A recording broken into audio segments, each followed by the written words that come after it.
Eu sempre fui fascinado por animais e plantas e sempre gostei de explorar a natureza. É por isso que eu estou fazendo esses experimentos extraordinários. Eu vou testar a inteligência de uma minhoca. Você está se divertindo. Vou ver se um gorila consegue se reconhecer no espelho. E vou tentar seguir uma planta que se move muito devagar. Por que estou fazendo esses experimentos? Porque Charles Darwin fez todos eles.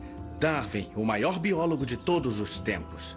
Com esses experimentos, ele desenvolveu a sua teoria da evolução, uma das ideias mais difundidas na história da ciência. Quando os cientistas, a igreja e as pessoas começaram a atacar a teoria de Darwin, sua melhor defesa era colher mais evidências a partir de seus experimentos. Alguns são engenhosos. Alguns são sobre sexo. E outros são totalmente perigosos. Para, isso dói. No Jardim de Darwin. Distribuição Sinapse. O Grande Debate. Quando Darwin se mudou para Kent, em 1842, ele transformou sua casa, sua estufa e os campos próximos em um grande laboratório e partiu em uma jornada rumo ao desconhecido. Eu vou recriar as partes mais importantes das investigações e experimentos de Darwin. Seu objetivo ambicioso era provar que todo o mundo natural evoluiu de seres mais simples.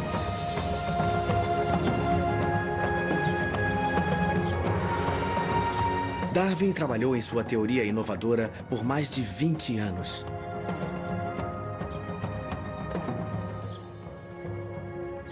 E esse foi o resultado, a origem das espécies. 400 páginas de argumentos, evidências e ideias bastante detalhados causou muita confusão. Mas apesar de todo o trabalho que teve, Darwin ainda não estava satisfeito. Ele sempre achava que precisava de mais evidências. E ele tinha razão. Darwin sabia que sua teoria da evolução era controversa. Seu livro desafiava centenas de anos de crença religiosa sobre a criação. Apenas alguns poucos cientistas apoiaram o trabalho de Darwin. A maioria não aceitou. O oponente mais poderoso de todos era também o mais famoso naturalista da Inglaterra vitoriana, o professor Richard Owen. Owen era um grande inimigo. Ele era o chefe da seção de História Natural do Museu Britânico, mas ele não era apenas um cientista, era também um agitador político. Foi ele quem fundou esse belo edifício para abrigar sua coleção. Um fato interessante sobre esses dois homens é que eles já foram grandes amigos. Na verdade, Owen identificou muitos dos fósseis que Darwin trouxe de suas viagens pelo mundo. Foi só quando Darwin publicou sua teoria que a amizade de Owen se transformou em ódio. Richard Owen era arrogante, mas não era bobo. Como cientista, ele viu algum mérito no trabalho de Darwin. Mas Owen discordava da afirmação de que o mundo natural não precisava de Deus. Owen era um homem religioso e se sentia ofendido com as afirmações de Darwin de que o homem evoluiu do macaco. Ele via Darwin como uma ameaça às crenças religiosas e à eminência científica.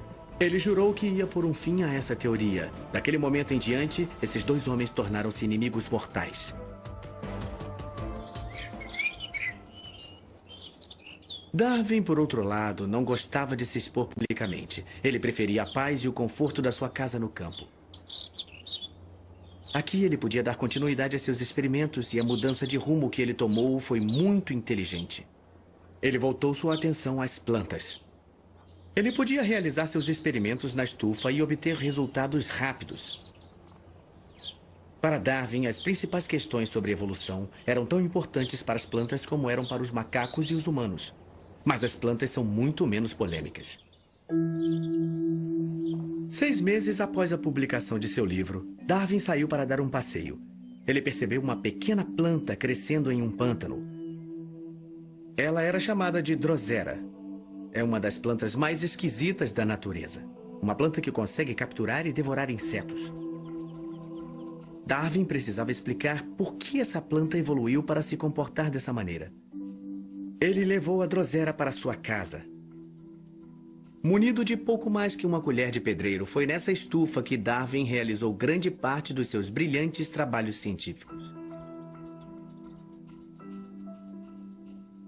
O jardineiro-chefe Toby Beasley cuida dos jardins daqui. Ele vai me ajudar a repetir a pesquisa de Darwin.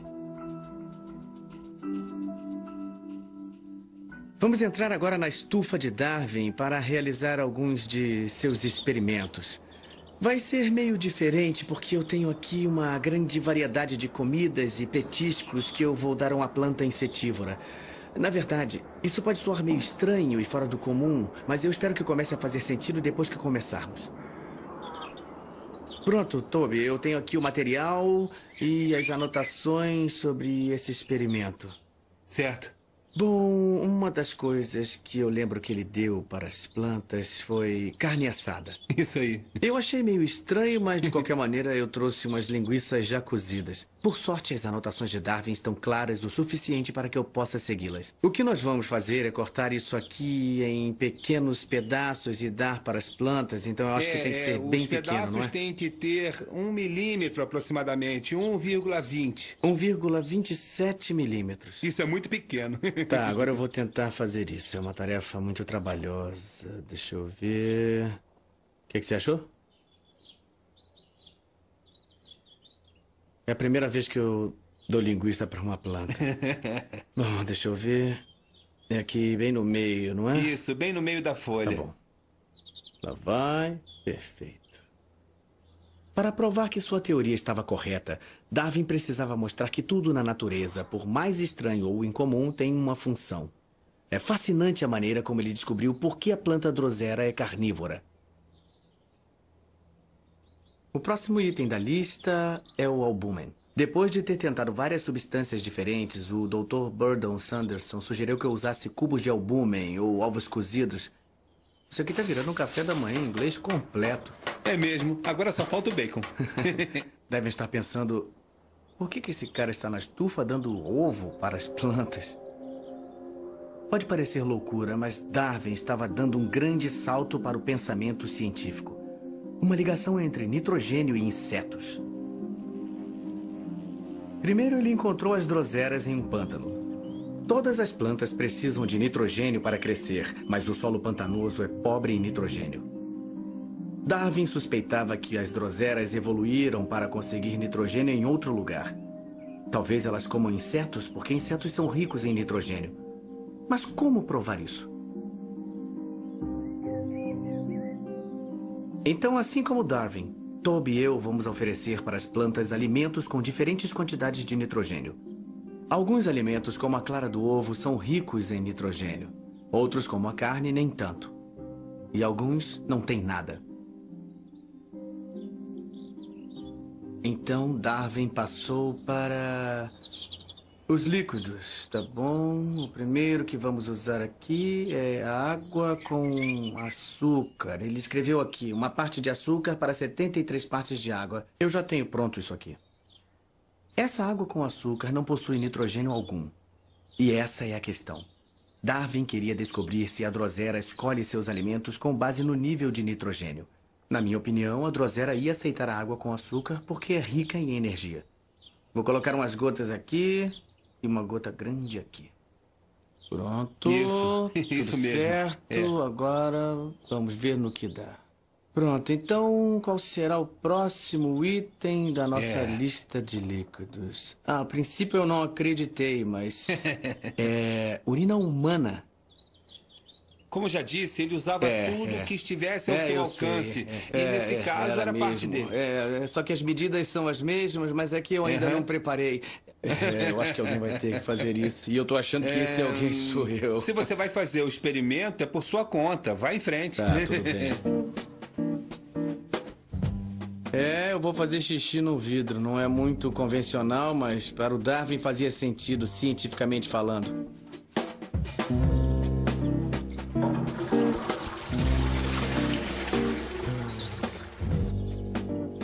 Prontinho. Eu sei qual eu preferia beber. Água com açúcar, mas isso é pra mim. Pra uma planta, a urina seria bem mais adequada. É isso aí, tem nitrogênio. Tá bom. Vamos ver o que acontece. Legal. Isso é muito estranho. Vamos lá. Vou tentar não derramar. Agora a gente coloca uma gotinha aqui. A urina, assim como a clara de ovo, é muito rica em nitrogênio. Pronto? Pronto. Agora só precisamos voltar aqui amanhã para ver os resultados. Tudo bem. Até amanhã. Tá bom, foi ótimo. A drosera leva 24 horas para fechar seus tentáculos gosmentos e devorar a comida aprisionada. Mas a drosera é bastante exigente. Ela só se fecha quando a comida a agrada. Se os tentáculos não se fecharem, é porque a comida foi rejeitada.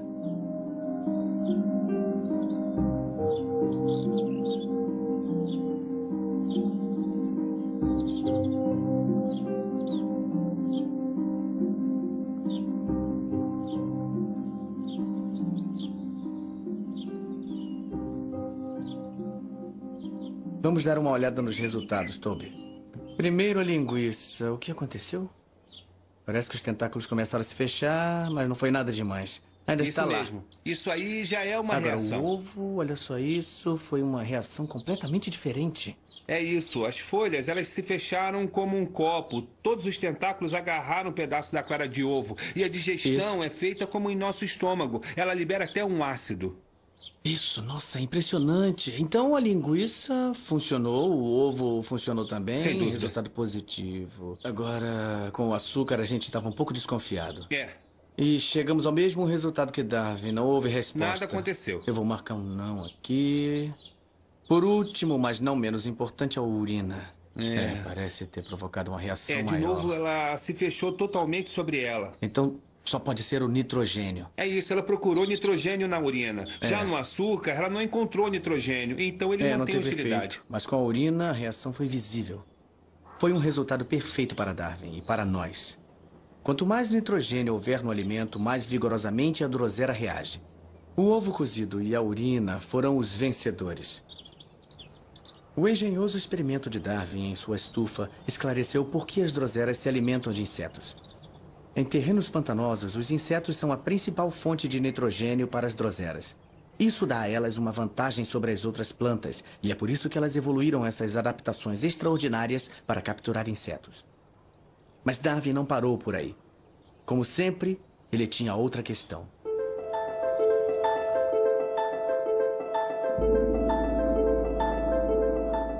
Muitos anos antes, Darwin fez um esboço de como ele via a evolução. O desenho da árvore da vida representa diferentes plantas e animais evoluindo ao longo de milhões de anos. A teoria revolucionária de Darwin diz que todas as plantas e animais estão relacionados. Isso significa que muitas gerações atrás, os animais e as plantas devem ter um ancestral comum. Darwin acreditava que poderia encontrar evidências de que há um ancestral comum entre animais e plantas em uma planta insetívora. Dessa vez ele investigou uma planta ainda mais veloz e brutal, a Vênus papamoscas ou Dioneia.